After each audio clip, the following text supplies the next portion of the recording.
ముస్తాబాద్ మండలంలో కాంగ్రెస్ పార్టీ ఆధ్వర్యంలో శనివారం రోజున రాజ్యాంగ పరిరక్షణ ర్యాలీ చేపట్టారు. రాజన్న సిరిసిల్ల జిల్లా ముస్తాబాద్ మండలం కొండాపూర్ గ్రామంలో కాంగ్రెస్ పార్టీ మండల శాఖ ఆధ్వర్యంలో జై బాపు జై భీమ్ జై సంవిధాన్ నినాదంతో చేపట్టిన పాదయాత్ర కార్యక్రమానికి కాంగ్రెస్ పార్టీ సిరిసిల్ల నియోజకవర్గ ఇన్ఛార్జ్ కేకే మహేందర్ రెడ్డి హాజరై ముందుగా మానీయుల విగ్రహాలకు పూలమాలలు వేసి ర్యాలీ ప్రారంభించారు. కాంగ్రెస్ పార్టీ ప్రవేశపెట్టిన 6 గ్యారంటీ పథకాలను ప్రజల్లోకి తీసుకెళ్లాలని, దీనికోసం కాంగ్రెస్ అగ్రనాయకత్వం ఇచ్చిన పిలుపు మేరకు ర్యాలీ చేపట్టినట్లు పేర్కొన్నారు. అనంతరం రాజ్యాంగ పరిరక్షణ ప్రతిజ్ఞ నిర్వహించి మాట్లాడుతూ దేశంలో అధికారంలోకి వచ్చిన ఎన్డీఏ బీజేపీ ప్రభుత్వం ఇతర పార్టీల అధికారాలను కూలగొట్టడమే ముఖ్య ఉద్దేశంగా పనిచేస్తుందని, ప్రజాస్వామ్యంపై ఏమాత్రం నమ్మకం లేని బీజేపీ రాజ్యాంగాన్ని అవమానపరిచిందని పేర్కొన్నారు.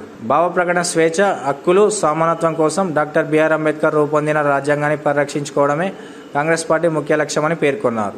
కార్యక్రమంలో మండల కాంగ్రెస్ నేతలు, నాయకులు, యూత్ కాంగ్రెస్ ప్రతినిధులు, మహిళలు, కార్యకర్తలు పాల్గొన్నారు.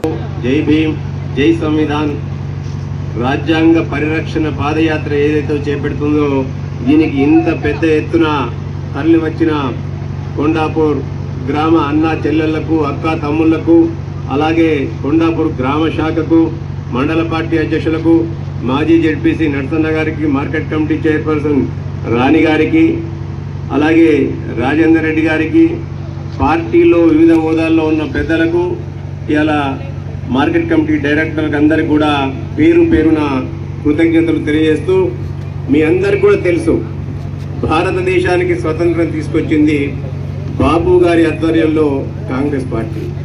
చట్టబద్ధత కల్పించే విధంగా ఇలా తీర్మానం చేసి ఇవాళ పార్లమెంట్ కి పంపించడం జరిగింది. ఇవాళ నిజంగా కూడా బీజేపీ పార్టీకి ఇవాళ ఈ బీసీ కులాలపైన కానీ, ఈ దేశంలో ఉన్న పౌరులపైన కానీ వాళ్లకు నిజంగా కూడా చిత్తశుద్ధి ఉన్నట్టయితే ఇలా పార్లమెంట్ లో ఈ ప్రాంతానికి ప్రాతినిధ్యం వహిస్తున్న బండి సంజయ్ గారు కానివ్వండి, ఇలా అరవింద్ గారు కానివ్వండి, కిషన్ రెడ్డి గారు కానీ, వీళ్ళందరూ కూడా మూకుమ్మడితో దానికి చట్టబద్ధత తీసుకొచ్చే విధంగా పార్లమెంట్ లో బిల్లు పాస్ చేయించాలి. కానీ వాళ్ళందరూ కూడా తొండి కూతలు కూస్తుంది. ఇవాళ కేవలం మతం పేరు మీద ఓట్లు దండుకునే ప్రయత్నం చేస్తుంది. ఇవాళ కాంగ్రెస్ పార్టీకి ఉంది కాబట్టి యనమల రేవంత్ రెడ్డి గారు అనేక పథకాలు ప్రవేశపెట్టింది. 6 గ్యారంటీలతో పాటు రైతులకు రుణమాఫీతో పాటు మహిళలకు పావలా వడ్డీని 10 లక్షలకు పెంచడం జరిగింది. ఆరోగ్యశ్రీని కూడా 10 లక్షలకు పెంచడం జరిగింది.